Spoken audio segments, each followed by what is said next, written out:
Penser avec Leibniz, c'est penser avec l'un des grands rationalistes du XVIIe siècle. On reconnaît en général trois grands rationalistes au XVIIe siècle, Descartes, Spinoza et Leibniz. Et Leibniz est évidemment sans doute l'un des personnages les plus importants pour la suite de l'histoire de la philosophie, puisqu'il est d'une certaine façon le père de ce qu'on va appeler après l'idéalisme allemand, c'est-à-dire que derrière Leibniz, nous aurons toute la continuité et toute la suite de la philosophie allemande, Kant, Fichte, Schelling, Hegel, etc. Et donc même après, évidemment, toute la postérité de Hegel lui-même, qui d'une certaine façon aura quelque chose à voir avec la pensée de Leibniz. Alors, ce rationaliste qu'est Leibniz est un rationaliste un peu particulier. Voilà pourquoi il est le père de l'idéalisme allemand.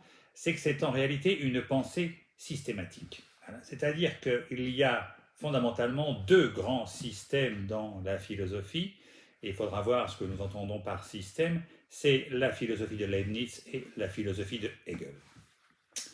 La philosophie de Leibniz est un système parce qu'elle comprend tout, parce qu'elle explique la totalité de l'être. Alors, voilà qui est quelque chose d'absolument intéressant et peut-être même un peu présomptueux de la part d'un philosophe, c'est-à-dire une explication totale de la réalité de l'être. Alors, l'intention de Leibniz, il va falloir que nous la comprenions parce que tout part de là, tout part évidemment de la conception qu'il se fait de Dieu, parce que c'est en réussissant à expliquer ce qu'est Dieu, la réalité même qu'est Dieu, qu'évidemment il s'ouvre ensuite la porte sur l'explication de la totalité de l'être. Donc nous commencerons par essayer de voir la nature de Dieu dans la philosophie systématique de Leibniz.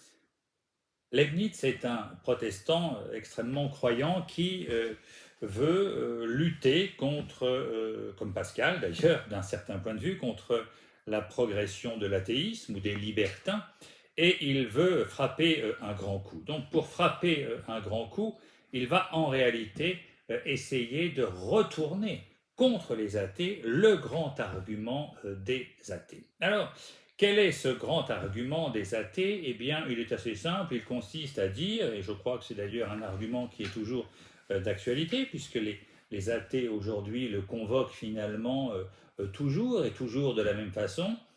Cet argument est le suivant: si Dieu existait, eh bien, il n'y aurait pas de mal dans le monde, parce qu'en réalité, Dieu ne laisserait pas faire ce mal. Alors on pense évidemment à ce qui viendra au XIXe siècle, notamment à la légende du grand inquisiteur qui est tenu par l'un des frères Karamazov, Ivan. Et cet Ivan Karamazov déclare son athéisme en disant et en racontant qu'en réalité, il a vu de façon insupportable souffrir des enfants. Il a vu des enfants injustement condamnés, maltraités, voire même exécutés, et que c'est au nom de cette enfance exécutée que, bien évidemment, il a perdu la foi, parce que si Dieu existe, voilà l'argument des athées qu'on retrouve donc chez Ivan Karamazov, si Dieu existe, alors Dieu ne peut pas laisser, la justice même de Dieu ne peut pas laisser impunément poursuivre et condamner et maltraiter l'innocent. La souffrance des innocents est en réalité le plus grand argument contre Dieu.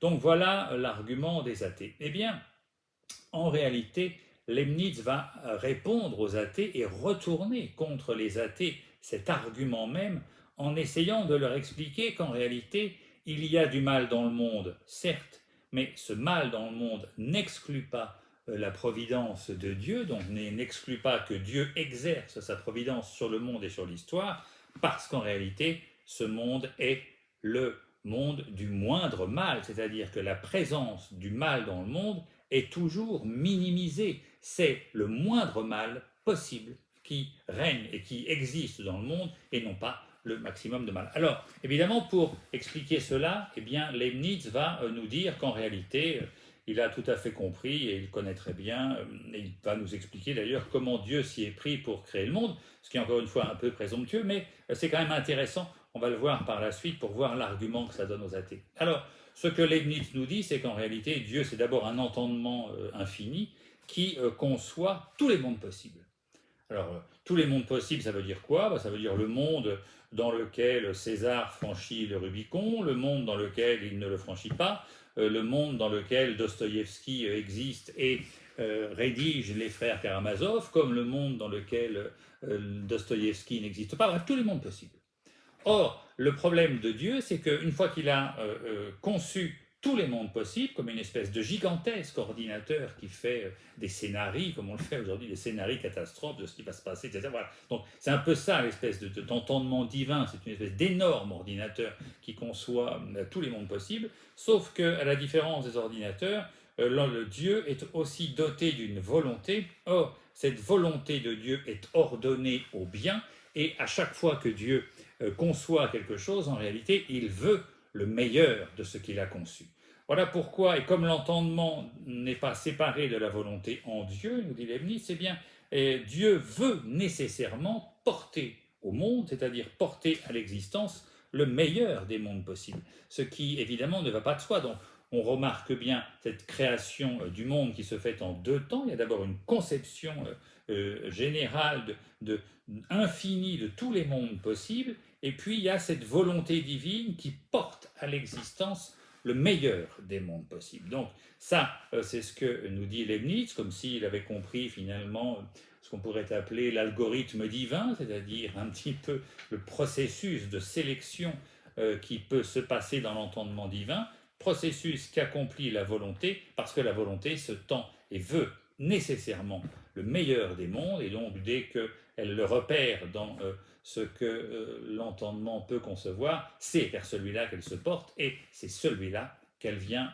mettre au monde. Alors, évidemment, ce qui veut dire que pour Leibniz, le monde n'est pas un monde dénué de mal, mais c'est un monde dans lequel, en réalité, il y a le moindre mal. C'est-à-dire que Dieu veut et a porté au monde le meilleur des mondes possibles, et le meilleur des mondes, c'est bien évidemment le monde dans lequel le mal est le minimum des mal possibles, ou des maux si vous voulez.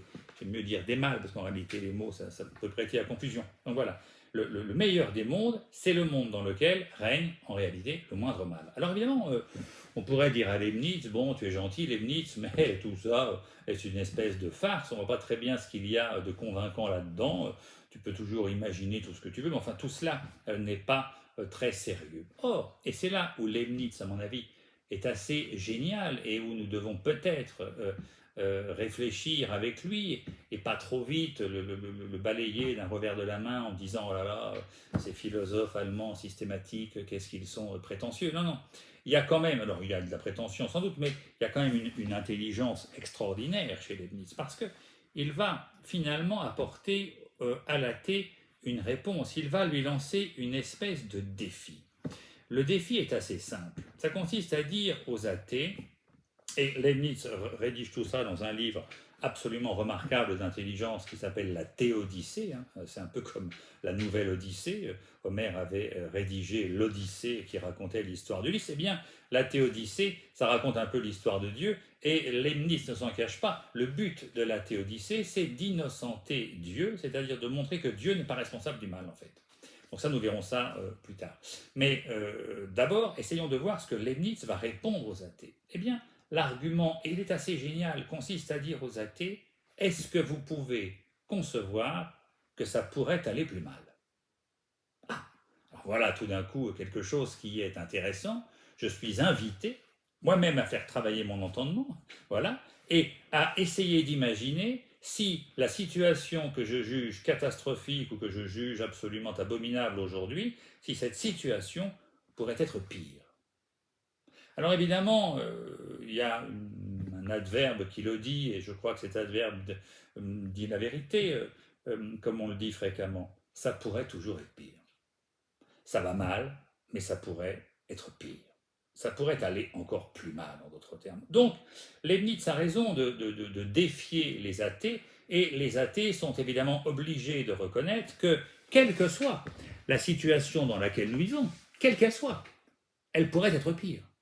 Or, si la situation dans laquelle nous sommes pourrait être pire à ce moment-là. Et si nous concédons à Leibniz que cette situation pourrait être pire, alors Leibniz se retourne vers nous, un grand sourire au coin du museau, et nous dit « Mais alors, dites-moi donc pourquoi le pire n'arrive jamais ?»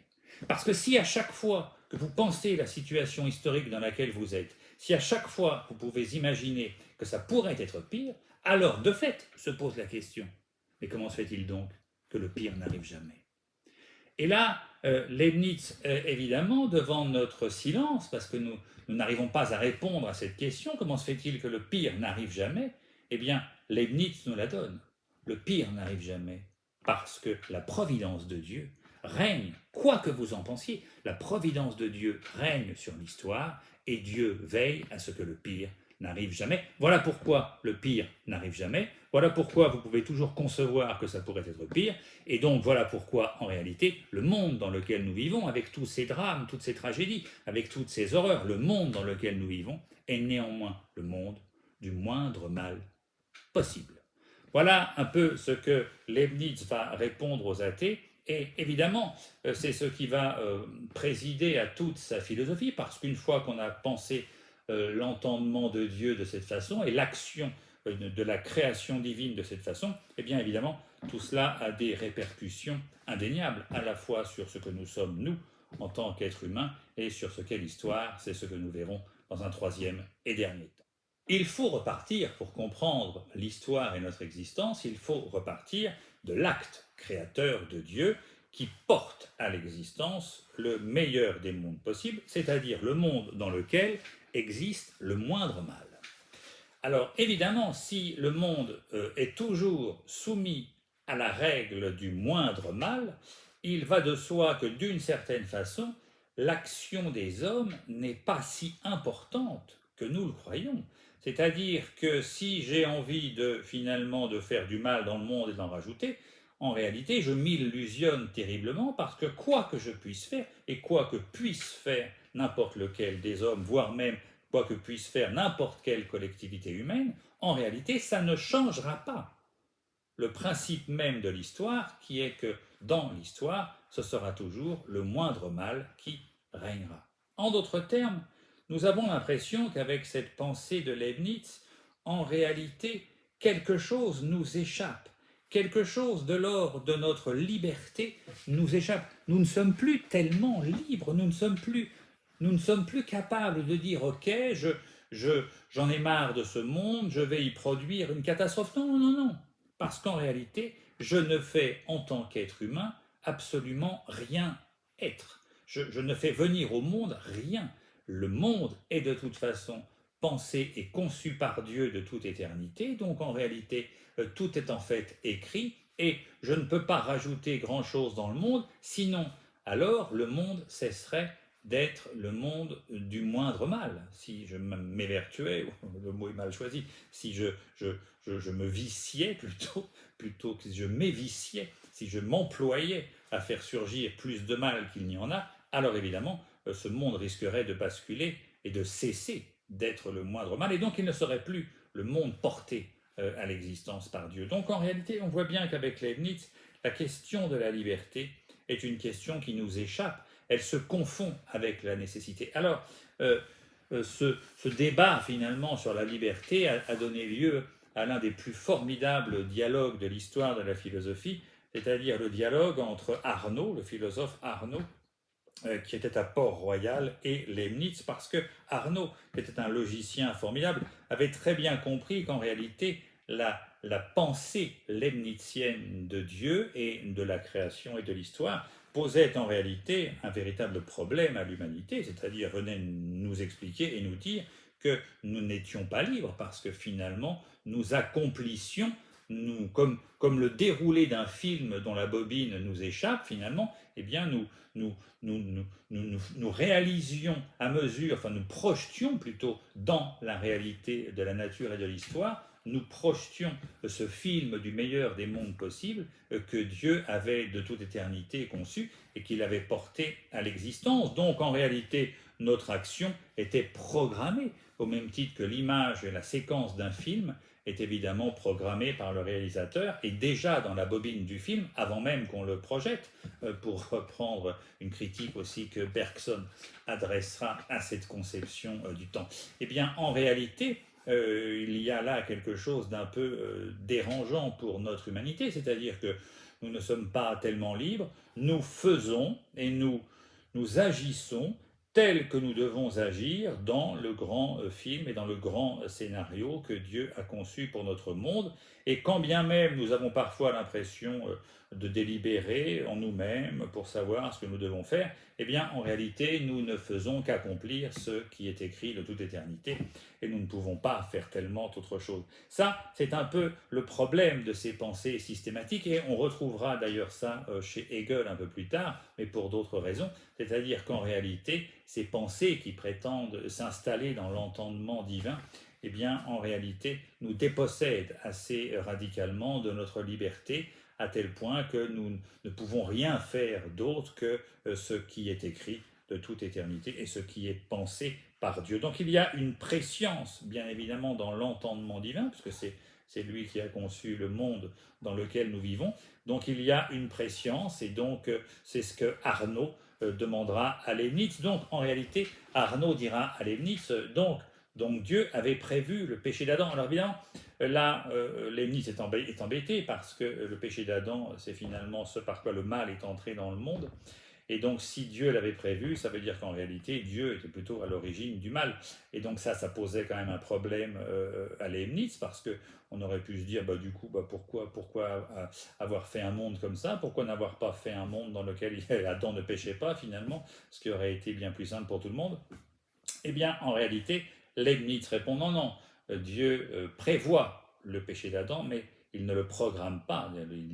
Il sait que dans ce monde qui va venir, au monde, il sait qu'Adam va accomplir cet acte pécamineux, voilà, il va faire ce péché, mais en réalité, Dieu ne l'a pas programmé, il a simplement programmé que Adam serait tenté de le faire et qu'immanquablement il succomberait à cette tentation. Donc on voit que Leibniz est très embêté avec cette objection que lui fait Arnaud, et je crois qu'en réalité, Leibniz ne veut pas reconnaître qu'en réalité, sa philosophie dépossède radicalement l'homme de toute liberté.